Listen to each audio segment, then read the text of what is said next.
welcome for joining me. Welcome to joining me. I'm not really sure. I'm still very awkward when I start these because I don't really know what I'm doing. To be honest, this is the 4th time I've tried recording this, but the first time in quite some time, because I tried recording this a couple of weeks ago on a fancy camera and it didn't really go very well. It was all out of focus. So let me say hello again. And my name on Instagram is OrchidsHeart. On there I talk a lot about knitting and sewing and general crafty things. And after watching lots of these knitting videos through the various lockdowns we've been having, I was inspired to start my own. So I'm still trying to find my feet. I'm still trying to figure out what I'm doing. Still very awkward, still saying a lot. And this time I've decided to record in my sewing room, so you can see some of the sewing chaos behind me. So I'm actually sat in the window, which is why probably I'm a little bit distracted because I've got the blinds open here to let the light in, which is also why it's quite dark on the other side of the room because I'm actually sat in the window. I have this glorious window bed that my partner built me. Well, it's like a plan chest that got shoved into the bay window that used to use for storing maps and things in, which I use for fabric. And he built like a pull-out bed thing to go in it so it can be a guest bed when people stay. But it's the most gloriously squishy place to hang out and knit in, and to be honest, this is where I spend most of my time. Yeah, so. And these blinds, if you're wondering, I actually made from vintage bed sheets. So a really good way of buying vast amounts of vintage or retro fabric. Anyway, knitting.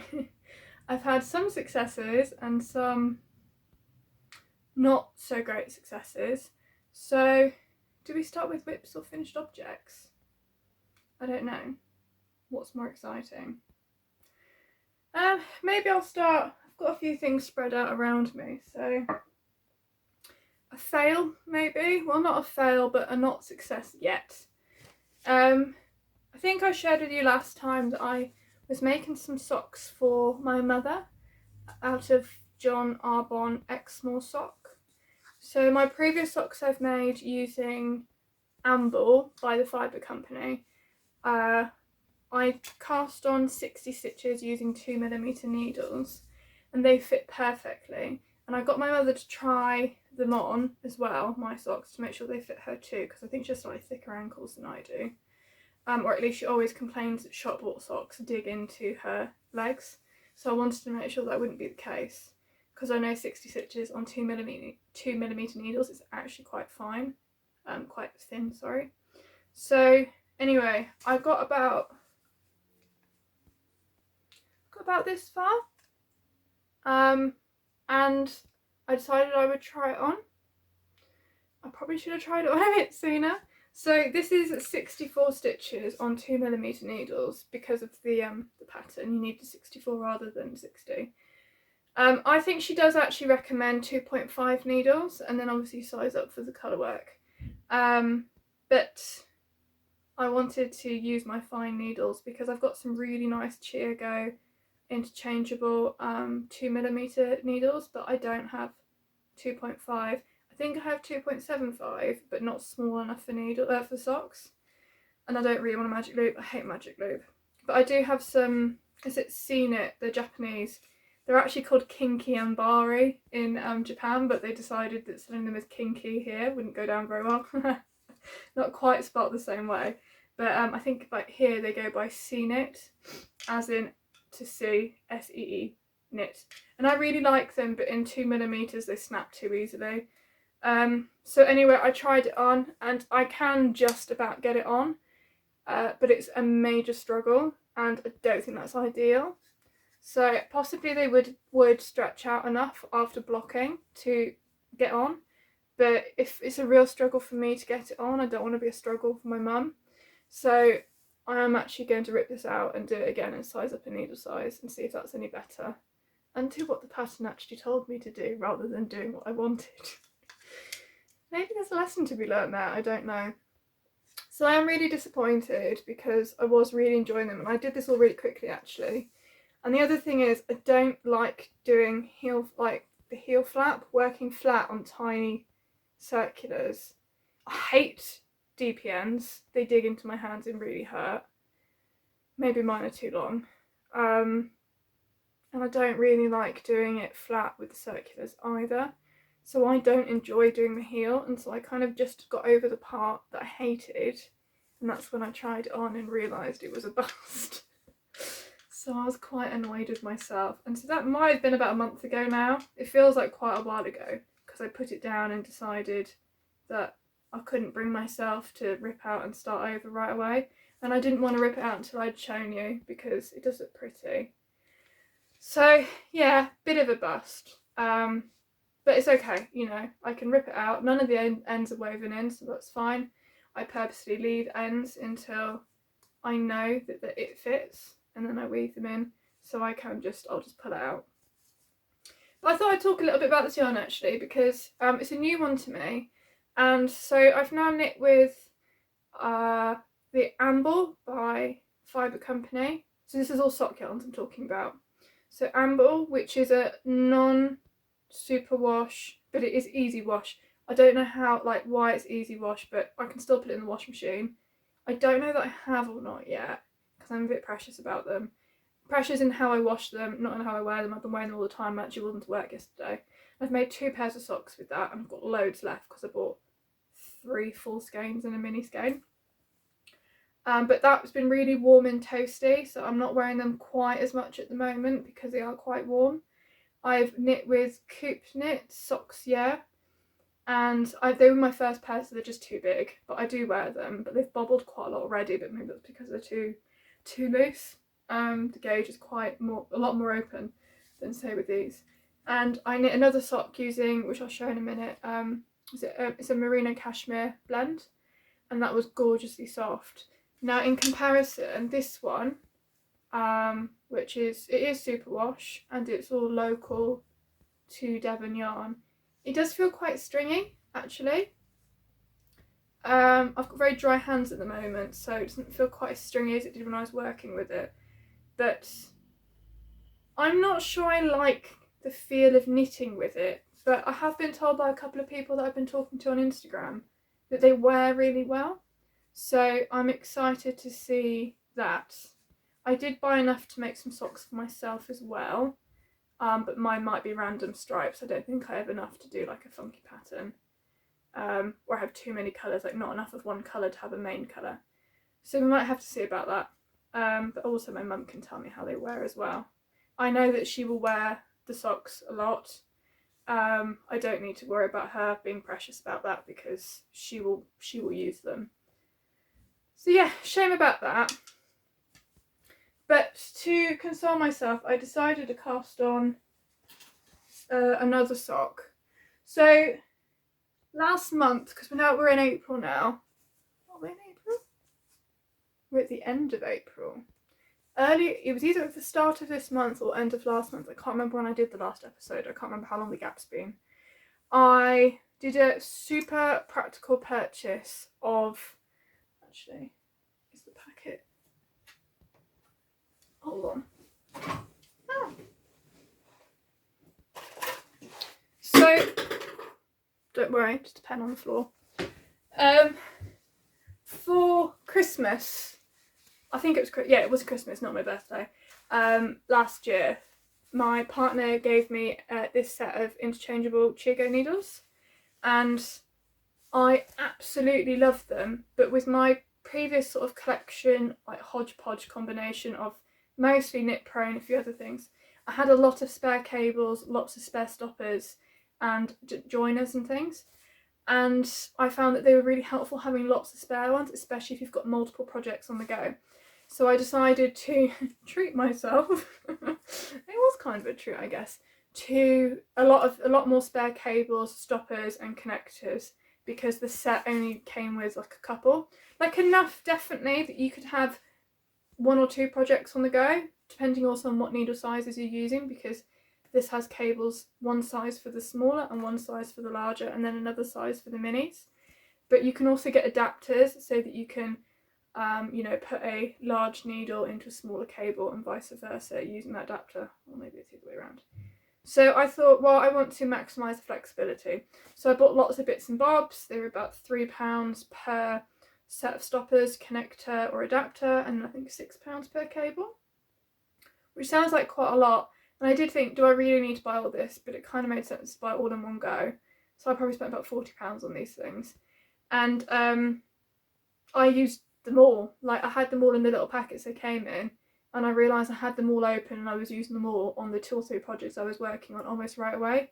And the good thing is it means that I can have 2 pairs of socks on the go using the same needle tips, because I can put the stopper on. And actually this one, the reason why it's got a long tail is because it's got a connector and a spare cable on there, so that I can also try it on and put it on here, because the cable I would have been knitting on was much shorter, which is still in there, but with that extra one attached.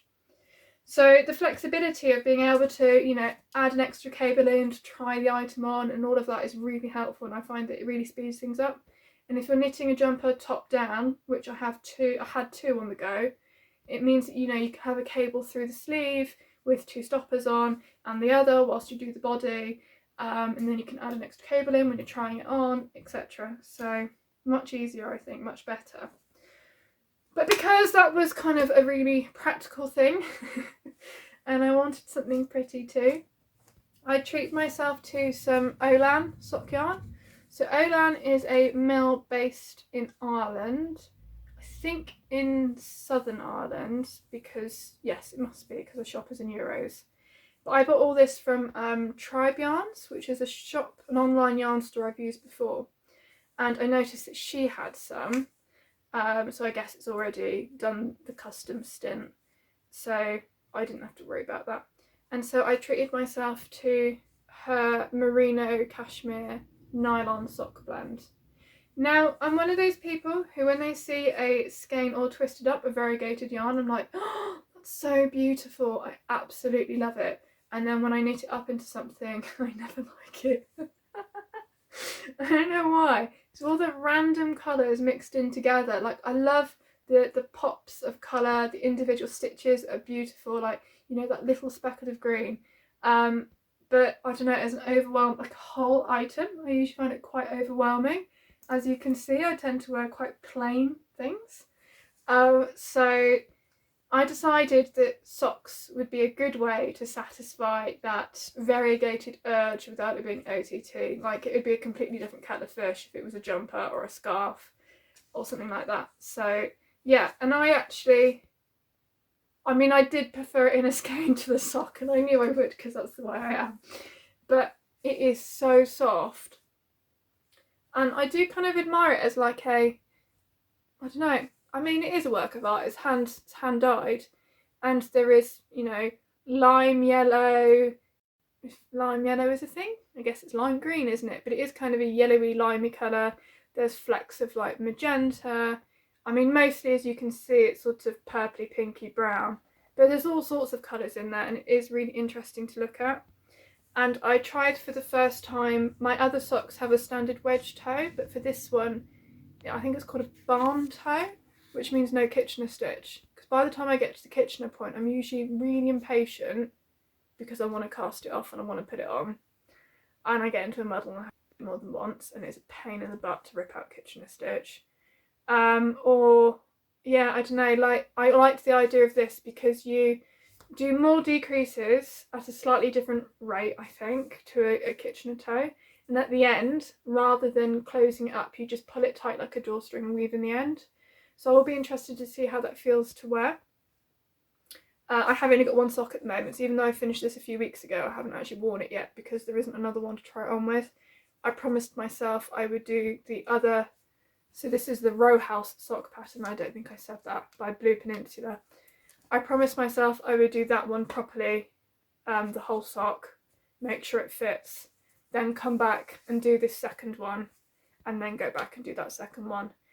If I actually end up doing that, I don't know, because I know I'm going to sit outside the pub tomorrow evening, and I want something easy to knit on, so it's possible tomorrow morning I might cast on this one and do the ribbing before going out, so that I can just do the plain bit whilst I'm sat outside the pub, because I quite like knitting whilst I'm having a drink at the pub. I usually find I can knit something quite simple for the first 2 pints, and then it's a bad idea after that. but 2 pints it takes me quite a long time, so it's a reasonable amount of knitting.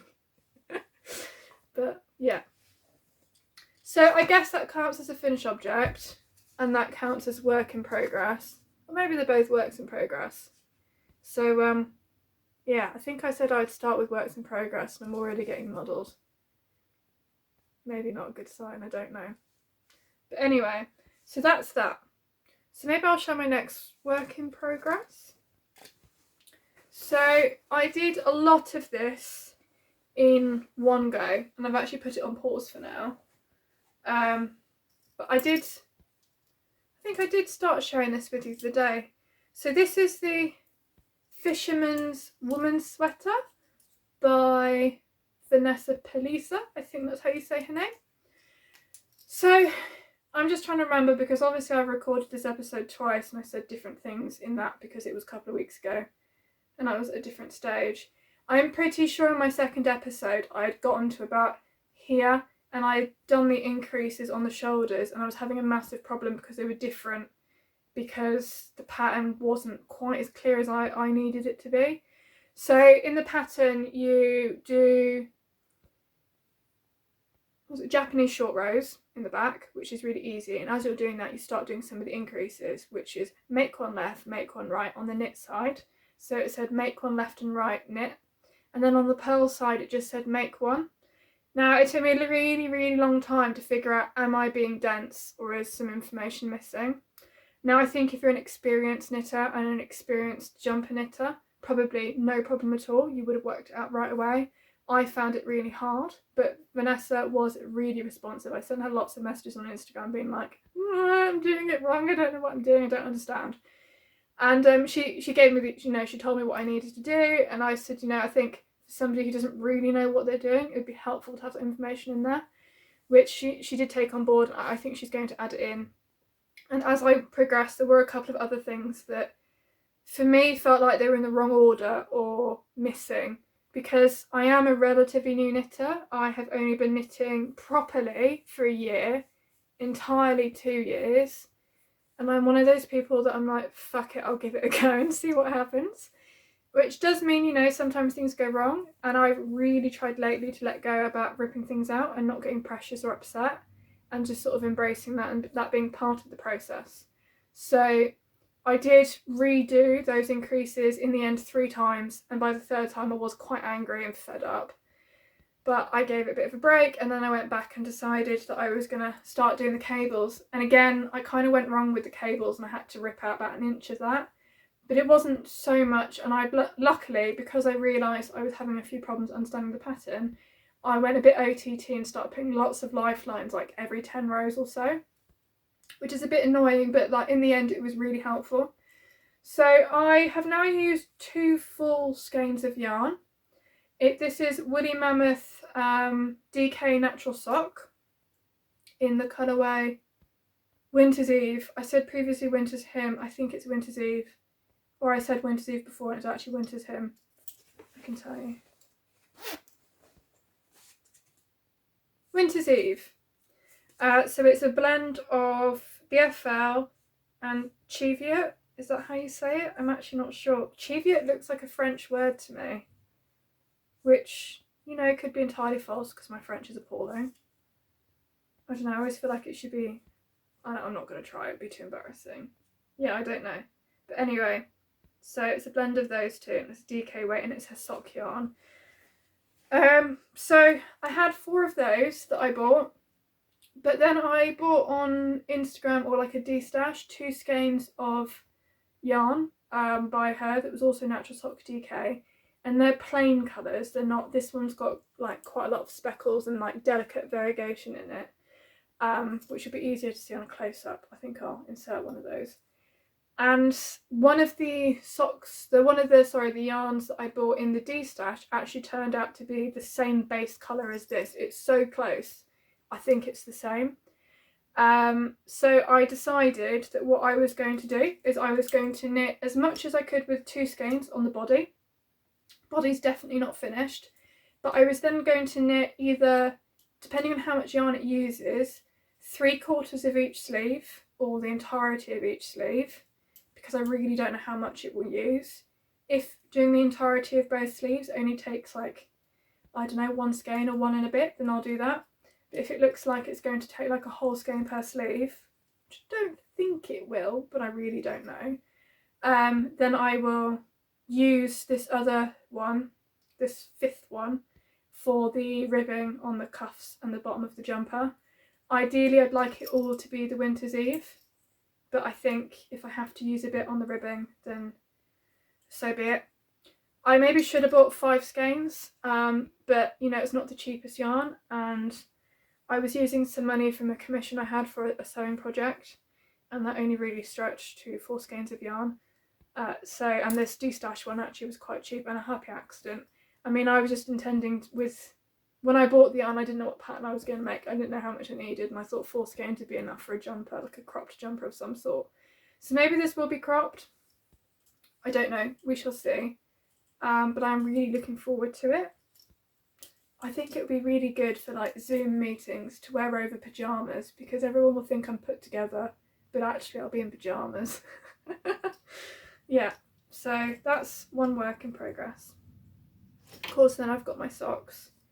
And then, because I've just finished another big project, I did cast something on 2 nights ago, which I don't know what was on my brain. I had to start it 4 times because it's cables. I mean, it's really easy, but it's like a simple cable thing.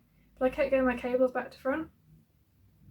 So I started going through all of my yarn stash the other day, because every spring I panic about, you know what, moths. And I go through everything, my knitwear especially, all of my vintage woolen clothes, everything, and I freeze things. I wash it if I can, and then when it comes to the time of year where I won't wear the woolen things so much anymore, I vacuum pack them and put them away. And I probably freeze it before I do that, just to kill off anything that's living in there, just in case. Because it's not the moths that do the damage. By the time you see the moths, the damage is already done.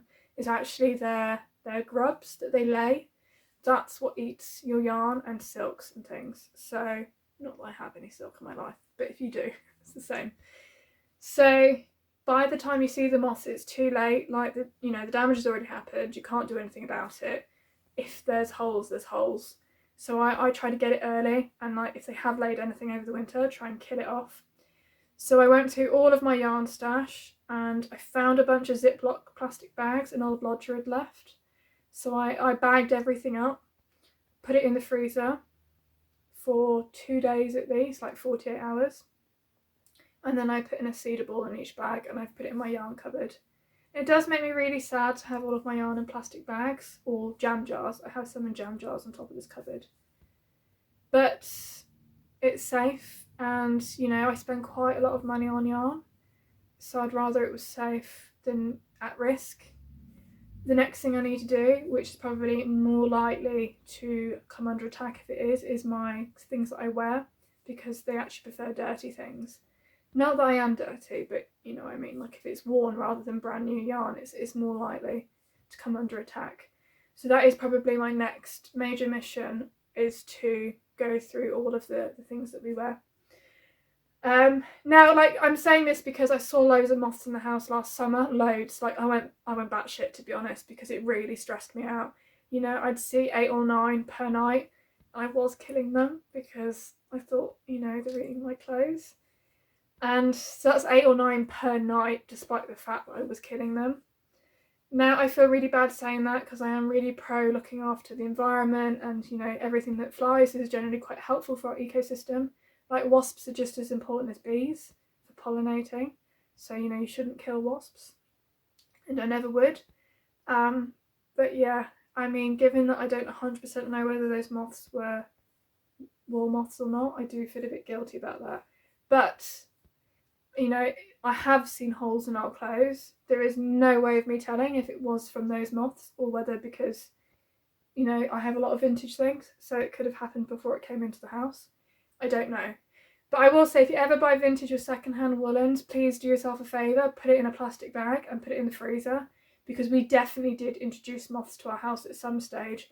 I bought a secondhand cable knit jumper from a market in Paris when I was living there, and that definitely had an infestation and I didn't notice. So if we do have them in this house, it's entirely my own fault, because I then gave the jumper to my partner and that never went in the freezer.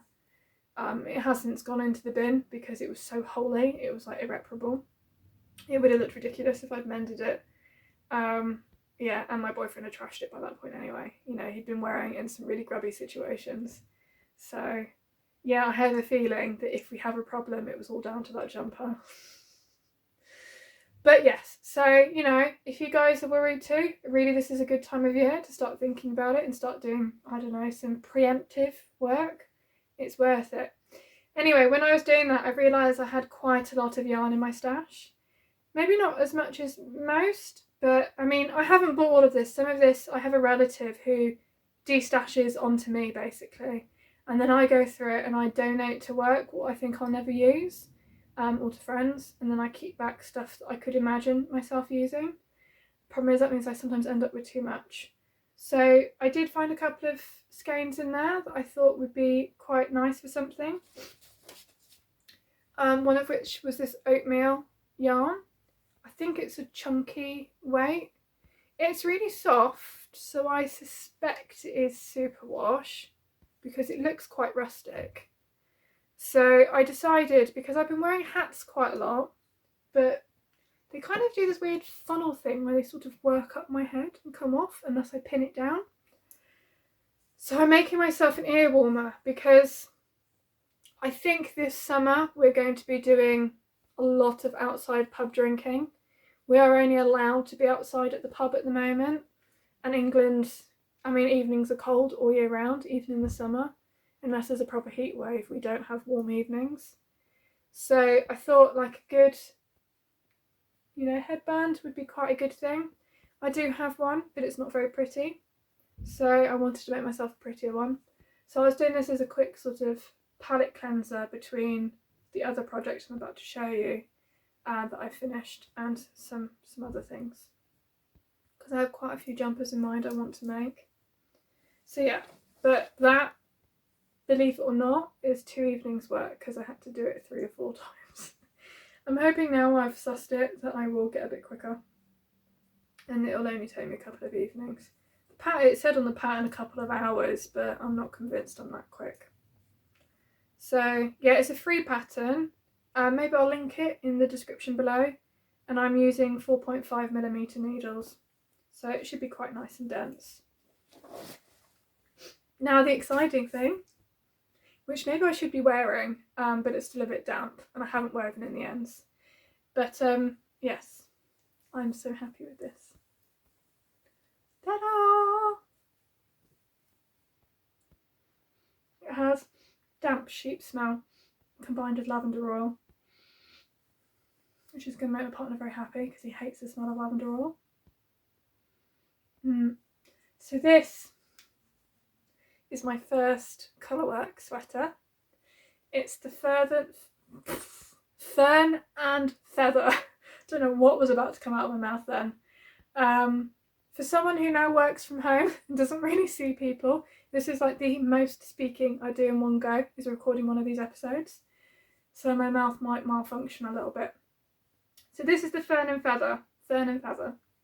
And I've knit it in Lettlopi. I think I talked about the colours in the last episode. And I mean, obviously the shape's quite basic. It's a top-down colourwork yoke, so you do the yoke.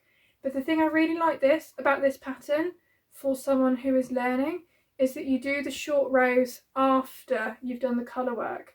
So you do some easy increases in the negative space, so where I've done the grey. You can do some easy increases there, but like actual short row shaping happens here and then a bit further down I think as well. Like there was 2 lots of it, which is a bit weird. And I used Japanese short rows, which I learnt on the Fisherman woman sweater because I found them really easy and I really liked them.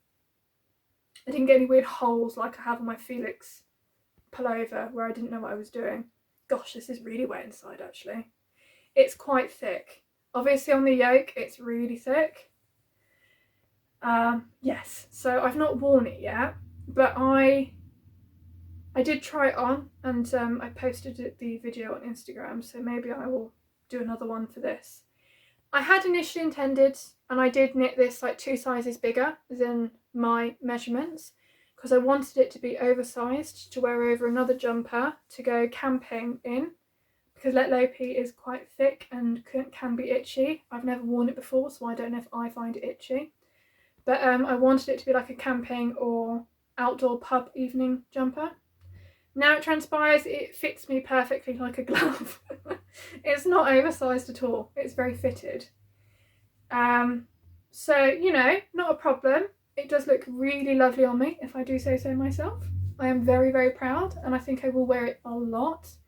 But, you know, maybe I should have gone up a needle size or another couple of sizes for my next one if I want to make that oversized jumper. Now, I do know that people have actually used this to make a cardigan as well by like putting a steek down the middle. So that's something I also find quite tempting. I definitely think that this won't be the last one I make.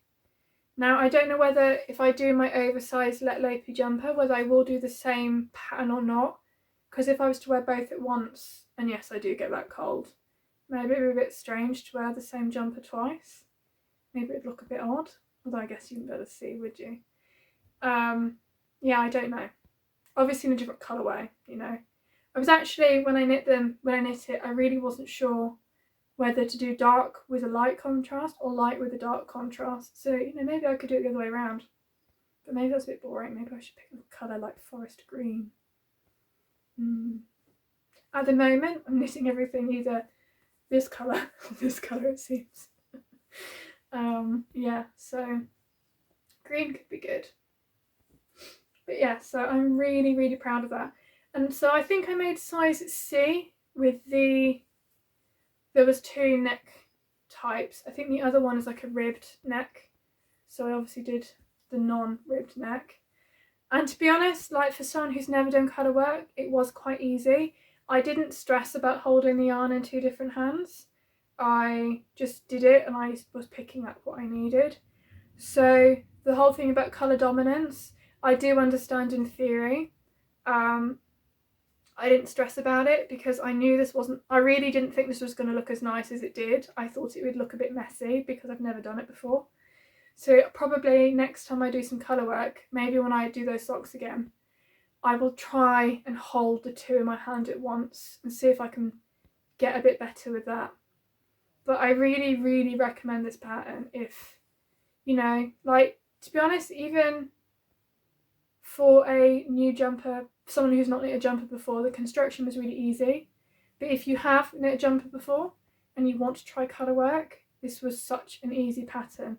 And this is what someone said to me. This is why I actually bought this pattern. I bought this pattern probably over a year ago, maybe 2 years ago. Because I was talking to someone who had made one and she was like, if you can knit, you can totally do that. It's easy. And I laughed at her. It has taken me a year to get that confidence, maybe a year and a half. But I really don't regret it, you know. I really recommend it. It was really good. But yeah, I think I'm going to take a break there because that's probably all of the knitting I've got to show you. Unless people are interested in knowing what I'm about to cast on. When I was going through my stash, I found that I had some scrag ends of linen from other projects. And I thought I might try and make some linen tank tops using the, is it Jessica May Ripple Bralette pattern? So I'm going to have a go at that. But the last time I made that pattern, it ended up coming out incredibly short because it's really hard to tell until you've got it on how long it's going to be because it's got so much negative ease. Like, you stretch it out so much that it also draws it up a bit. So I don't know, because you knit that one bottom up rather than top down. So I think it's a bit harder to try it on as you go without, like, especially if you've got a limited amount of yarn, because how do you know if you're about to run out? It would be better if it was top down because then, you know, you could do the top and just keep knitting until you run out. Don't know. So I have to give that one a think. If anyone has any like top down tank top patterns that they want to recommend, that would be helpful.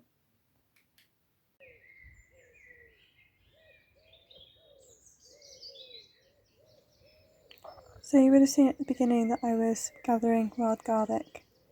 One of my favourite springtime activities is to make wild garlic soup. So here I am just ladling it out for our Easter lunch a few weeks ago.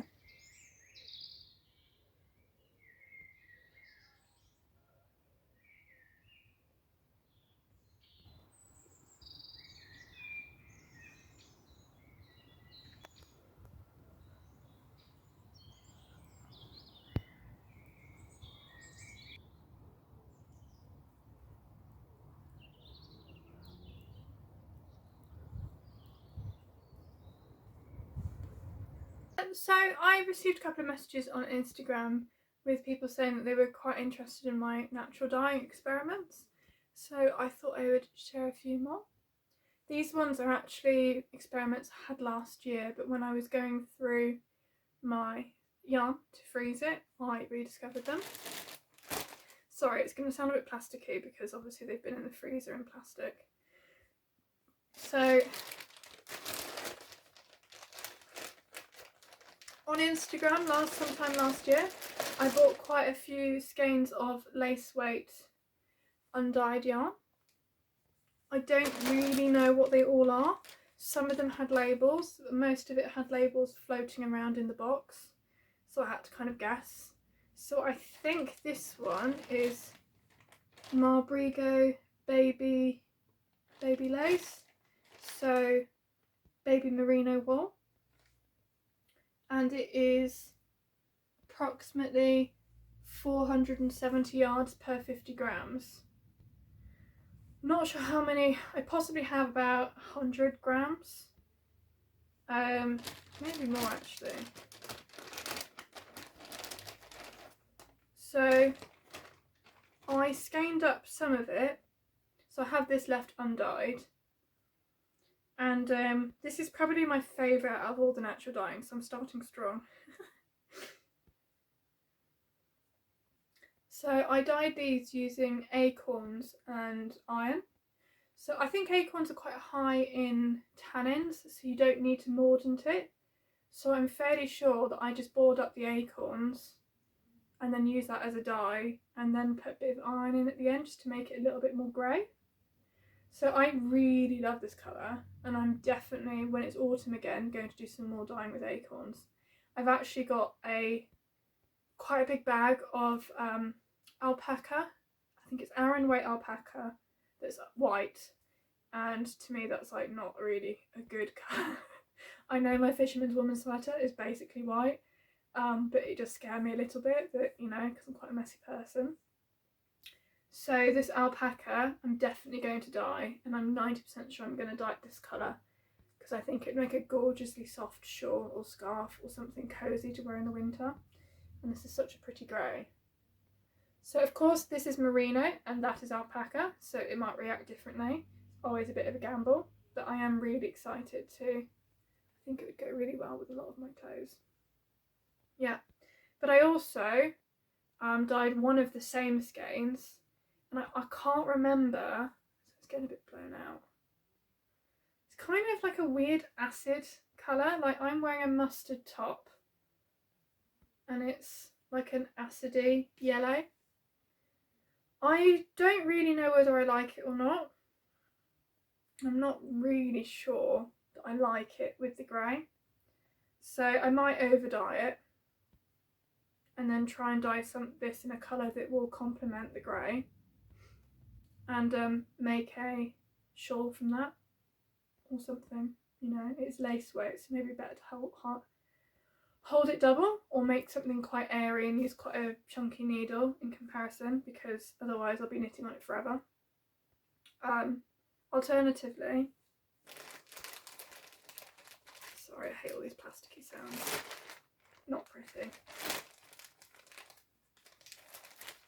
I do have some other natural dyeing that I've been doing.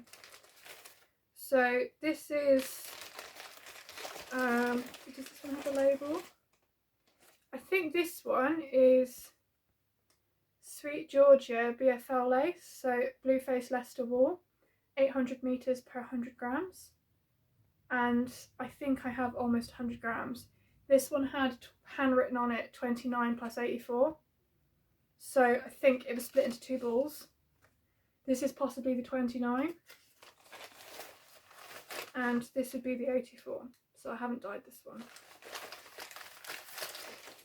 So possibly I could dye this in a colour that goes with the grey and hold it double, because this has quite a nice texture to it.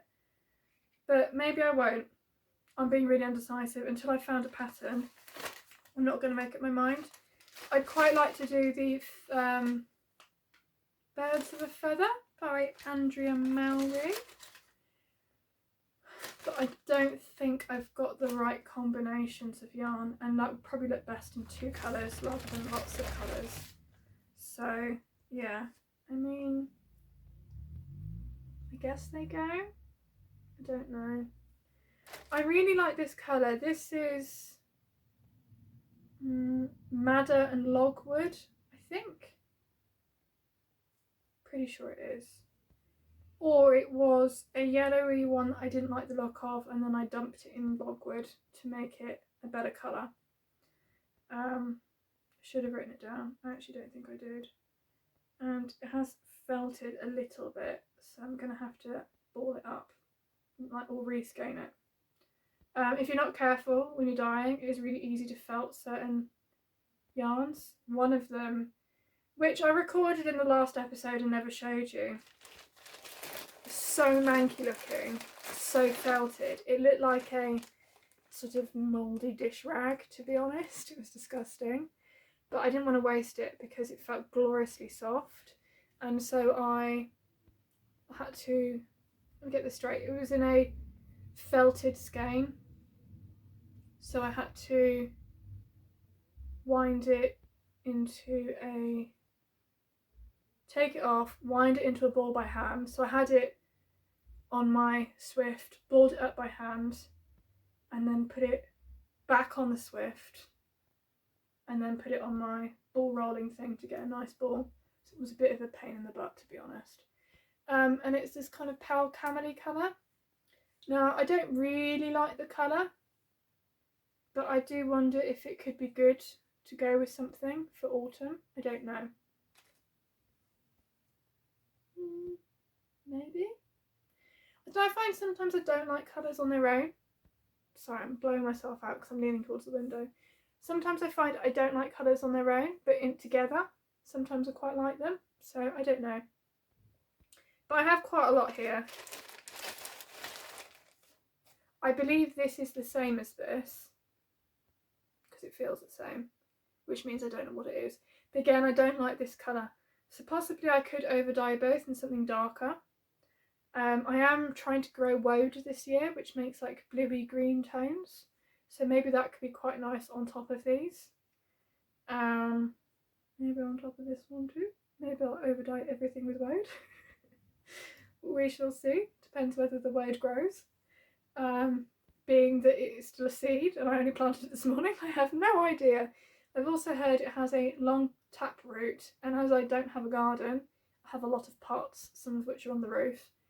Who knows? But I did give some of the seeds to my, she would be my mother-in-law if we were married, but she's not, but I still, you know, call her my mother-in-law. She has a proper garden, a really glorious garden in Suffolk, and I gave her some of the seeds and was like, I know you have a really pretty garden. If you feel like you want to grow this dyeweed for me, I would really appreciate it because I need it. And when I say I need it, I want it really badly, and I've got nowhere to grow it. I think I just saw someone cycle past with a cat in their basket. I'm not entirely sure if it was a cat or a child because I only saw her out the corner of my eye. I live on a cycle path, so in front of me here is people cycling past pretty much constantly, and when there was snow, somebody skied past. How amazing is that? But anyway, I digress. Yeah, so I mean, important to note that dyeing isn't always successful, and I guess success pretty much depends on your definition of success. Maybe some people would see this one as successful, but to me the colour is quite insipid. It might look similar to my top in this light, but it's not. This is a rich sort of mustardy ochre colour. This is a bit pathetic. I don't really like it. It's trying to think what to compare it to. I don't think I have anything to compare it to. It hasn't got the richness that I would like. And yeah, you don't always get that with natural dyeing, but I'll just over dye it until I get a colour I like. What's the worst that could happen? It could go brown, and I like brown, so I can live with that. But yeah, so that was some natural dyeing I did. Acorns is really easy to find, so this is a really good one to start with. And if you don't want to bother buying mordants, I think the colour pre-iron is still lovely, and you can just make your own iron modifier just by soaking iron nails in a jam jar of water for a while. and then you can use that iron water to shift the colour. This one maybe is a bit harder because I bought the dried logwood online, but again, actually it's really easy to buy dried logwood online, so that's quite an easy one to try. This one I think was just like lilies or something. I'm pretty sure this was a plant I just had lying around that looked sorry for itself, so that one was an experiment. Or it was heather. Ooh, I think it was heather, because I thought it was going to be a different colour. It was heather. I remember now. It was heather. There we go. Anyway, that's the natural dyeing. I've now made a bit of a mess. I hope I can remember what was what when I put it back in its bags. The last thing I'm going to share with you today, I think is something I want some advice on. And if you follow me on Instagram, you'll probably recognise this because this is something I've asked for advice about before. I guess I'm just a bit nervous about doing anything about it. So, probably 2 years ago, maybe even 3. Probably more like 3. I definitely couldn't knit then, and I actually couldn't imagine learning to knit then. So it was probably 3 years ago. I went to Loop London, which is an absolutely bloody gorgeous yarn shop in London. And I'm not going to be embarrassed to admit it actually made me a little bit emotional going in there because I've never been anywhere so beautiful for yarn. I did go to a couple of yarn shops when I was in Paris, but I have to admit I could crochet then. Actually, my crochet blanket isn't on this bed, it normally is. I could crochet then, but I was using mostly thrifted yarns. Oh, there's a baby sausage dog out there. This might be a bad place to film. This is really distracting. This poor woman is like trying to walk her baby sausage dog and it's just sat down and gone, no, I'm not walking any further. And she's trying to move and it won't move. It's just lying down in the sun. It's so cute. I'm not going to look. It's quite funny actually because I see everything that's going on outside of this window, and quite often because the window's massive, for English terraced housing standards anyway, people can see me, and probably people have been walking past thinking, what the fuck am I doing holding, I shouldn't swear, sorry, people are probably thinking, what the hell am I doing holding up all these knitted things to a camera. But anyway, I was at Loop London and I got a little bit emotional how beautiful it was. I could crochet, and I think I bought some Jamieson's of Shetland small skeins, and I crocheted myself some fingerless gloves, and I still wear those a lot. I really like them. And I bought a skein of Lichen and Lace something in the colour Pressed Flowers. I can't remember what the base was and I don't have the label. I absolutely fell in love with it. I think that was the first variegated yarn I ever bought, and it was just so pretty.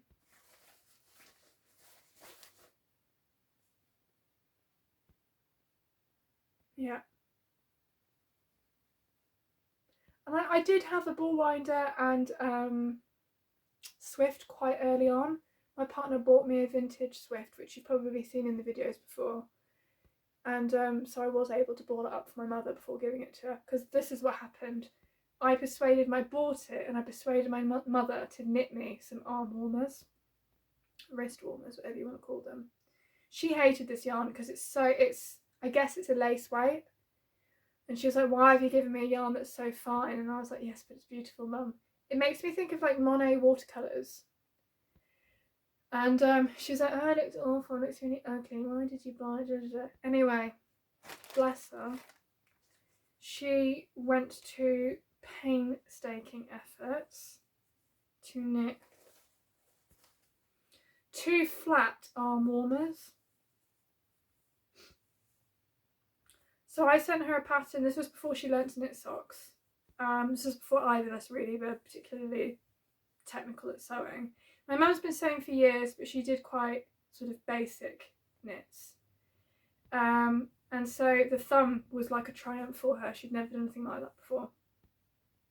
So she said, you can sew, you can seam them up. So I was like, okay, yeah, fantastic, thank you, I'm so excited, thank you. The problem is I seamed it up, and because there's no shaping, it was way too baggy around my wrists, and I have got quite skinny wrists. So I'll turn it inside out so you can see. I tried to give it some shaping retrospectively. So the seam is here. So all of this is extra fabric that I don't need. It's what, like over an inch. So it's really, really bulky when you've got it on.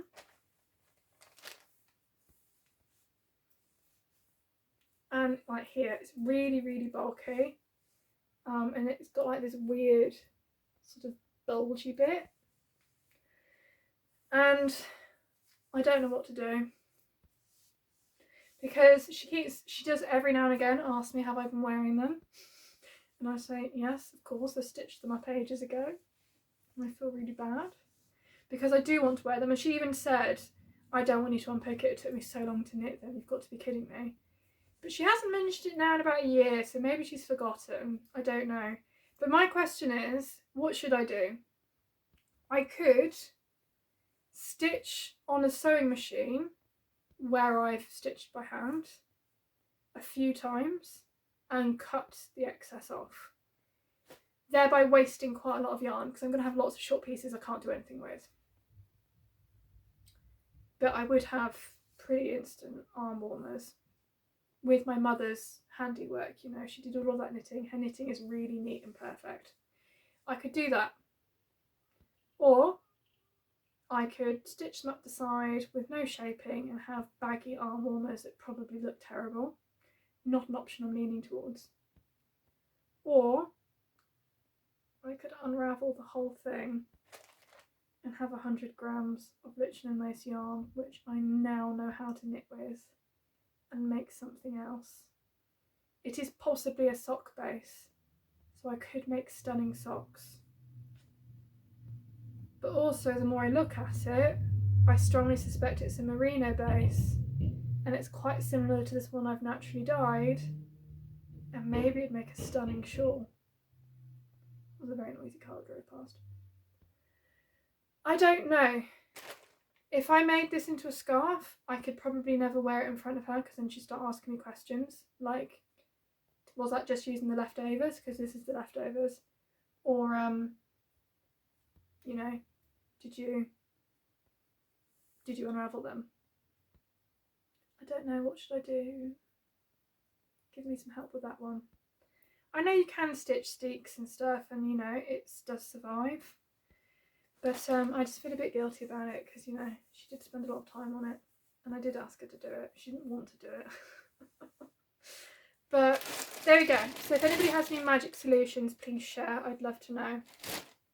But whilst we're on a note of my mother's knitting, actually, see if I can do this in a dignified way. This is a pair of her socks she's made me. Can I do both feet at the same time? That's the question. Oh, it's all twisted. What's that line on the bottom? I think that's because she uses DPNs, so I think it's got a bit of a run where there was a gap when she was using her DPNs. But I love these socks. I wear them a lot. They're not perfect. I think actually this one's got a funny thing on the top of it. I don't really know what happened, and I've tried to mend it myself since, but I couldn't work it out. This is just one of those sock yarns that has all the pattern in there already. But she's made me quite a few pairs, and I think this one's actually one of the finer gauge ones, so I actually like wearing it quite a lot. But yeah, so when it got really cold in the winter, at one point I was wearing a pair of socks I made, because mine are the smallest, hers over the top, and then my grandmother's over the top of that, because I did coerce my grandmother into making me some socks when I was a teenager, and they came out more like bed socks. But, you know, I'll have to share them with you one day because they've been mended many times and I wear them a lot. But yeah, I feel like I've probably been talking now for like over an hour, maybe just under. But by the time I've inserted footage and stuff, it probably is going to be an hour. I've done this all on my phone. So we'll see if the quality is any good. I apologise if it's not. To be honest, if it's no good, I might have to rethink this because I found it so insanely stressful using a fancy camera because I don't really understand the tech of it, and it just kept being out of focus, and if I moved, I don't know. And with this, I can actually see what I'm doing. It's not quite so far away from me as the camera was, because I don't want to buy any new equipment to do this. I'm doing this for fun. And so as my partner takes photos of buildings rather than people, all of his lenses are for things quite far away. So I had to have the camera on one side of the room and sit on the other side of the room. And I couldn't see what I was doing. So it was a bit of a gamble and a guess the whole time. Yeah, and so it was just like a lot of work to discover that something was out of focus at the end of it, or that I'd chopped my own head off or something like that. Yeah, so we'll see. Also, I tried to understand like the free music thing, like how can you use music without royalties, etc., or infringing on copyright. And trying to find good free music is also impossible. It's like pretty much all like dance music, which isn't really my vibe. So this one might not have any music at the start because I found the music I was using a little bit cringy. We'll see. Maybe I can find something better this time. Yeah. I do know musicians, but nobody I'd feel comfortable asking to make me like 3 minutes of music. Because I'd like to pay them and I can't really. I don't really want to put money into this project when I'm doing it just for fun, as an experiment. But you know, maybe if it took off and it was something that I could see myself doing for a long time, maybe I would. Because I you know, obviously really believe that you should pay makers and artists fairly. And I'm not in a position to look into that as an option at the moment. Yeah, maybe there's some old classical music or something I can use. I don't know. If that's a topic you know something about, let me know. If total silence at the beginning with no music at all really bothers you, let me know. Equally, if you didn't find the music that I was using before cringy, let me know. Maybe it's just me being overcritical. I kind of had this naive thought that it'd be really easy to record something and create a video and it would automatically look as beautiful as Woolly Mammoth's or... I mean, I knew I couldn't do as good as a Wooden Nest because she has like all the equipment. But I don't know, I had these really high expectations of things being beautiful and aesthetically pleasing, and I realised I had no idea what I'm doing. So there we go. But anyway, I hope you've enjoyed it. Would be lovely to hear from you in the comments. I know a lot of you sent me messages directly on Instagram, which was also lovely. It's, you know, really nice to know that you're watching and enjoying it. I have to say I made the mistake of looking at the YouTube statistics last time, which is probably also why there's been a bit of a gap between the last two videos and this one, because it said on average people only watched it for 10 minutes, and I thought, what was the point in putting in all that effort if people are only going to watch it for 10 minutes and get bored? And that's completely your own right. I'm not so full of myself that I think I'm so interesting that people want to sit down and listen to me for an hour. Absolutely not. However, it was a bit like, is it worth the effort? Because I do want to share things with the knitting community, but maybe I'm being a little bit selfish, I don't know. But I've already had, you know, like a reasonable amount of people say that they really enjoyed it and it gave them some pleasure on an evening, and that is why I was doing it. So, you know, once I really thought about that, that kind of gave me the motivation to sit down and do it again. So I'm sorry it took so long. I guess, got a bit annoyed with myself that I didn't, like with the colourwork sock, like it didn't work. I tried it twice, it still didn't work. And it's not like the first two are particularly easy either, so probably this is going to be quite difficult to edit as well. So if you see this, it means I managed to get it on YouTube and it looked vaguely clear. And I guess that's all I can really hope for at the moment. So please, you know, let me know what you think, and hopefully it won't be quite so long next time. Alternatively, because the sun is now out and it's now nicer outside, maybe it will be. So no promises there. We'll see. I would ideally like to do one once a month, but life is what life is, so we'll see. Anyway, stay safe everybody. I hope that if you are on the same hemisphere as me, that you're starting to enjoy the spring and things waking up and things getting warmer and sunnier.